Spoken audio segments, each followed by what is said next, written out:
Hello. So, this is probably my first video because my Excalibur video just did not want to post. I want to get it posted, and it probably will be posted at some time, and so I will be saying, "Oh, this is my first video."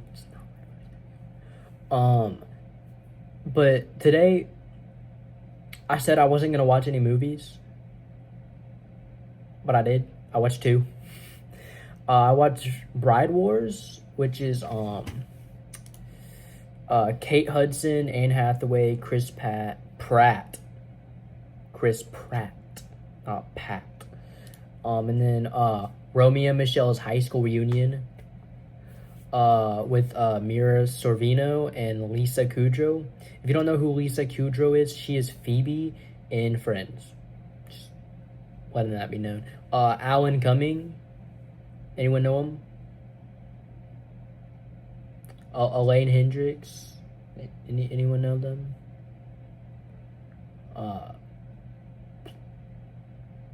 Elaine Hendricks. She's actually, we're getting sidetracked. She's in The Parent Trap. She's in something else, I feel like. Oh well. Do I need to show her? I'm gonna show her face so you guys like know who she is. I can't turn the camera around, so hopefully I don't know what you guys are seeing right now. I hope that helped. So I'm gonna start off with my review on Bride Wars. Bride Wars was like, see, I missed like 20 minutes of the film, but it was pretty good. It was, so like, two best friends, or like 20 years before this happened, they saw like a wedding, and they dreamed of having their own weddings. And then one of the girls, Liv, played by Kate Hudson, she don't have no parents. They like died. Ignore the stick I'm holding. And so like everything gotta be perfect. Everything has to go her way. And Emma, the other person who's also getting married, is a teacher, and she's very selfless. Okay, she's very selfless. And honestly, I think it was a good movie. Pacing was pretty on point, pretty good pacing. It's hour 30. Great cast. I like the story to it. A little comedic, a little dramatic, a little romantical. It's pretty good. It's young Chris Pratt. Okay, this came out in 2009. I guess he looked that way until like Jurassic Park, when he finally grew out that beard. So, I mean, he looked like that, and he looked like what he looks like in this movie in Parks and Rec, if anyone's seen it. But I don't know, there was still something about him that looked different than even when he was in Parks and Rec. 2009, I was like 16 years ago, 17 years ago. Yeah, I liked the ending. I think the ending was great. Anne Hathaway did great. Kate Hudson did great. Everyone did great, honestly. I don't think there was a bad actor. I don't think there was really anything I disliked about it. So I definitely think it's worth watching. If you just want to sit down, watch, you got a lot of time to spare. You know, you need a little comedy, something like that. It's nice. I like it. Pretty much is a rom-com. And now, Romy and Michelle's high school reunion. That was amazing. I mean, you start off with Romy White and Michelle Weinberger, who have just been these best friends, these two best friends since years.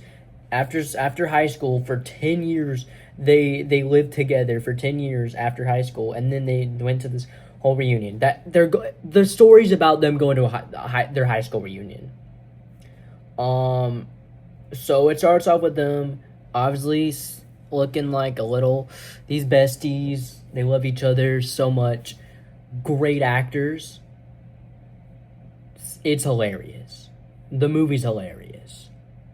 Okay. I mean, it was made to be a comedy, obviously.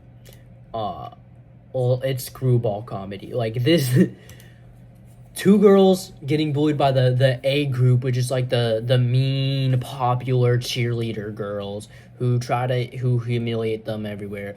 Romy has a crush on Christy's boyfriend, who's like I guess the main antagonist of the movie. The athlete Billy Christensen. And then, okay, and then so you have Heather Mooney, who's like the loser and the most unpleasant girl, and everyone hates her. Has a huge freak, like is in love with Sandy Frank, played by Alan Cumming. Love that dude. If you watch the show Traitors, it'll change your life. Oh, I'm sorry for the things I keep doing with my tongue.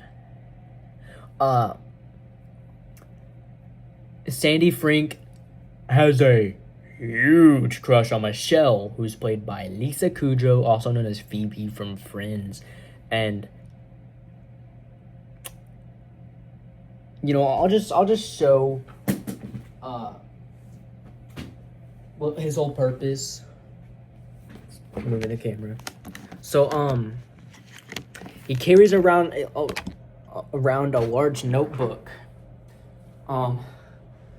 That's horrible. You guys are coming down the floor. Okay. Because every time he sees Michele, he goes whoop.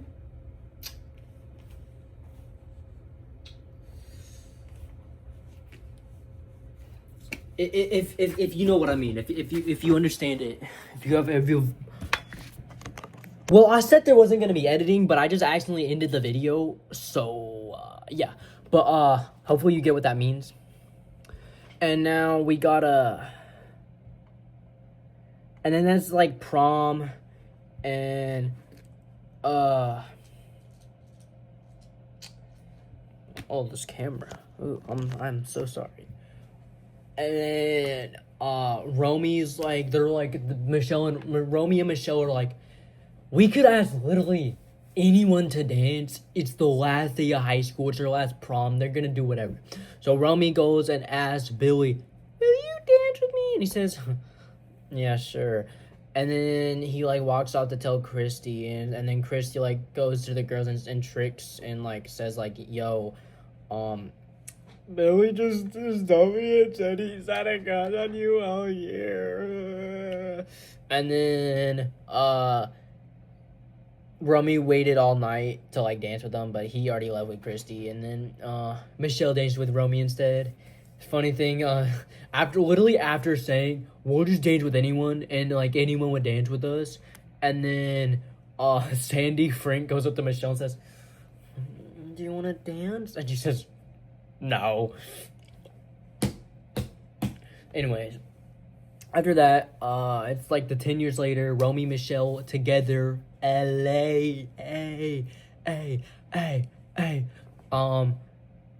wait, no, why do we say Paris and we say Paris, but we don't call Venice because they're living in Venice Beach, but we don't go Venezia. Everyone just says Venice, but we say Paris. Like, what the hell are we doing? Anyways, yeah, Romy works as a cashier in the service department of the Jaguar. I keep saying Jagger because of freaking JoJo's Bizarre Adventure. If you get the ref, you get the ref, and I'm not going to explain it. Dealership, and then Michelle's like unemployed. They're single, like just living a casual free life. And they go to like a nightclub like every day.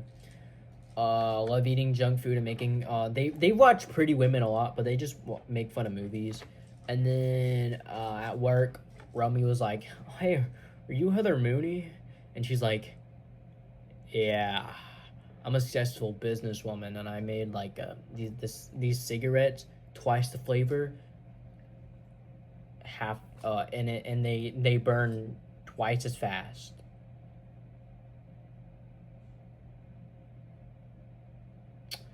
Yeah, and then she's talking about the up and coming 10-year high school reunion. Like, oh my god, we weren't invited, but we're gonna go because our name's probably on that list. But we're like, we're probably the least successful people at this high school reunion. We gotta have some, like, we gotta be successful. And they're like, yeah, so let's, so I'm gonna borrow a Jaguar from a coworker. I'm gonna make, and then Michele, that Romy borrows the car. Michelle's gonna make outfits. And then, and then first they're trying to like get jobs and boyfriends, doesn't go right, and then they get the car, and then they make the outfits, and then on their way they're like, yo, we're businesswomen, we don't know what we're gonna do, and then they're like, we made post-it notes. No, yeah, that's believe, they're gonna believe us that we made post-it notes. And then they had like and then trying to like figure the details, they fought, and then like they like broke up, like they decided we're going our separate ways during the reunion. And then like when they arrived, Michele was like sleeping, and she had this crazy dream that like predicted the future, sort of predicted the future. Okay, it didn't fully, but she had, there was some plot points on there where I think she has future sight when she dreams, and she just doesn't realize it. Because Alan Cummings' character is like super mega rich guy now because he made some like car rubber, something like that.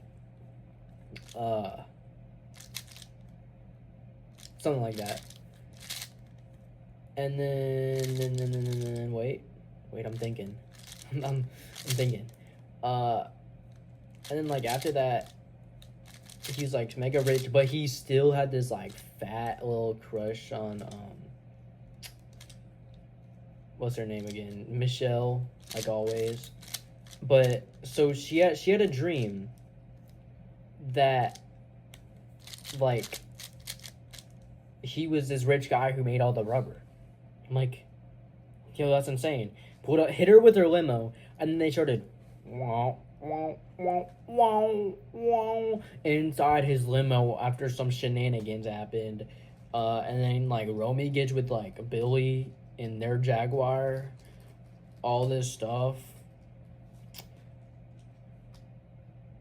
But then she like wakes up, and then they like go their separate ways.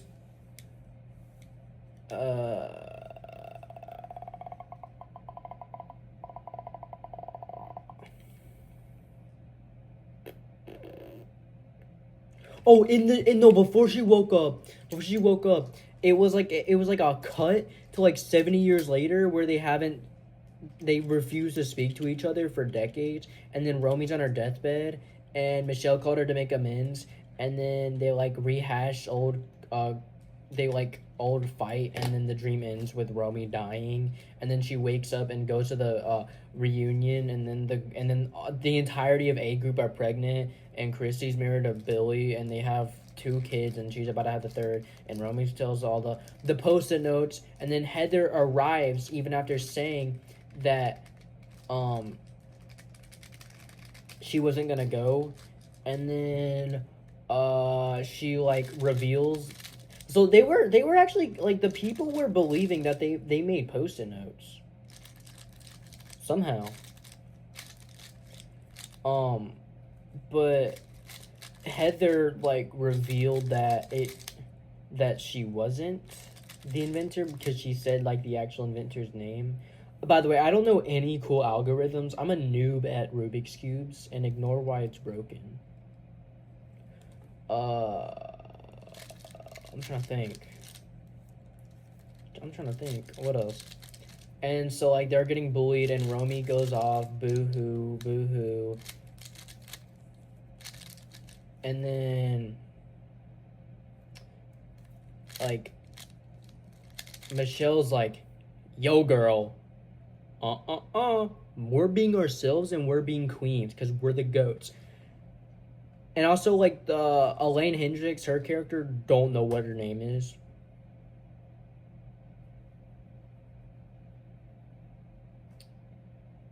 Don't know the character's name. But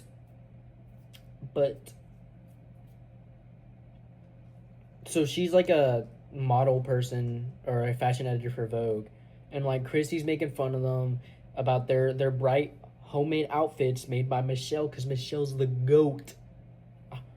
The goat. Like that one movie with Tom Hanks where he's like, oh, this the medicine for the goat.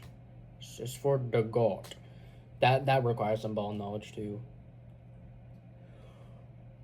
She's like, Christy's making fun of her, the A group's making fun, and then Elaine Hendricks is like, actually, their outfits are pretty nice. And then the whole crowd agrees, and then the A group, so, and then what happened? Oh, and then Sandy Frink arrives in a freaking helicopter, and he is rich and famous from a rubber thing. Not Phoebe. Michele had a dream about that. I have a dream. She literally had a dream, and it came true.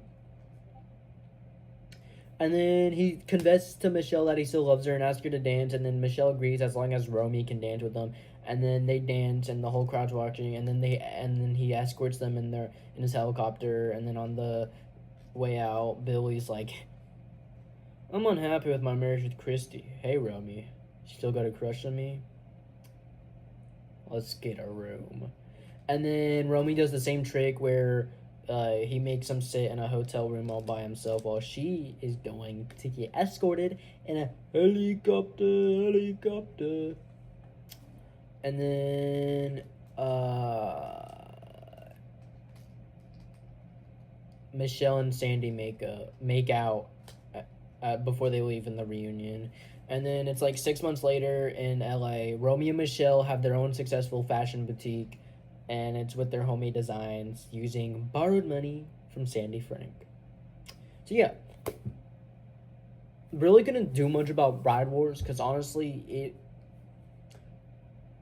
I didn't have a lot to say about it. I really like Bride Wars, but it just,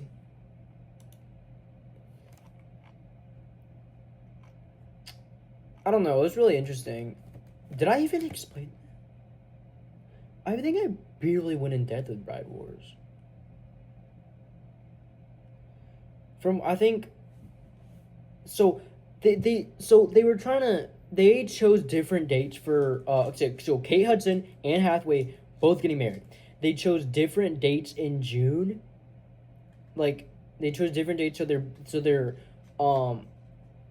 weddings won't interfere because they're both maid of honors at each other's weddings. And then it somehow got scheduled for June 6th, and they asked a third bride to switch her date with Emma, but she refused. And then Liv fights the girl that as she is registering blah blah blah. So they had some passive aggressive hostility because they don't want to compromise. And yeah, like the women declared a war after a slight misunderstanding that Liv had already announced her wedding date. In retaliation, Emma she set her date to be June 6th, and then Liv discovered that at a shared bridal shower, and they threatened and insult each other in front of a bunch of friends who decide not to take sides.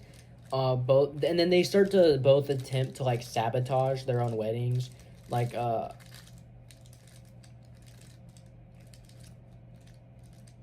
then So like Emma gives Liv a different dance instructor, or no, Liv changes Emma's dance instructor, and then Emma starts sending candy to Liv so she won't fit in her dress. Liv makes Emma spray tan bright orange, and then Emma changes Liv's hair dye to blue. And then Liv signs her up for Babies R Us and starts accusing Emma or spreading rumors that Emma's pregnant. And then Emma goes to Liv's invite-only bachelorette party and then out-dances her, which is honestly crazy in my opinion. And then Emma and Fletcher argue. Fletcher's Chris Pratt, her husband. Like, they argue about her behavior. And then Chris Pratt cannot accept, like, her new self. Loser. Punk. Can never be me. I don't even know what I'm doing. Okay, and now Liv has to, like, be more sensitive and expressive. And she grew closer to... She has to grow closer to Daniel.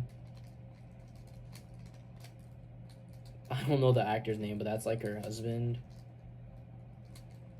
But like her wedding stress got her demoted at her work, unfortunately. And then like right before their ceremonies, Emma's father gives like Liv his blessing, which then causes her to regret like the wild spring break. So okay. So she, instead of like this like video, this nice DVD of Emma playing at her ceremony, she was made the DVD a Wild Spring Break DVD at her ceremony, and then she had her assistant Kevin go replace the DVD with the original one filled with like the childhood memories, but like he thought it was a prank and he didn't do it and said, "You'll thank me later for this." No, you will not be thanked later for this. That was stupid. Punk. And then, yeah. She thinks she just fixed... They had a brief moment where they both saw each other, smiled, and Emma's having second thoughts about her fiance. Emma is going down the aisle, and then all of a sudden the spring break thing plays, and she's like, "Oh hell no!" And then like goes to beat up Liv, and then they like make up, and then Emma tells Chris Pratt, "Yo, I'm not the same person you fell in love with 10 years ago. Huh. We're breaking up." And then, so her wedding's called off. Liv's wedding resumes. They reconcile. Emma's now Liv's maid of honor and dances with her brother Nate, who's a good, well-known magazine journalist. And then a year later, they both meet up for drinks. Emma married Nate, and Liv proposes a toast, but Emma says she isn't drinking. When Liv says she's not either, they realize they are both pregnant. And then their due dates are both March 3rd. They squeal and hug. The end. So, I hope you guys enjoyed my movie review. It's really long. So, if you actually reach to the end, comment down Phoebe from Friends. Comment in just say Phoebe from Friends, and I'll love you forever. Goodbye.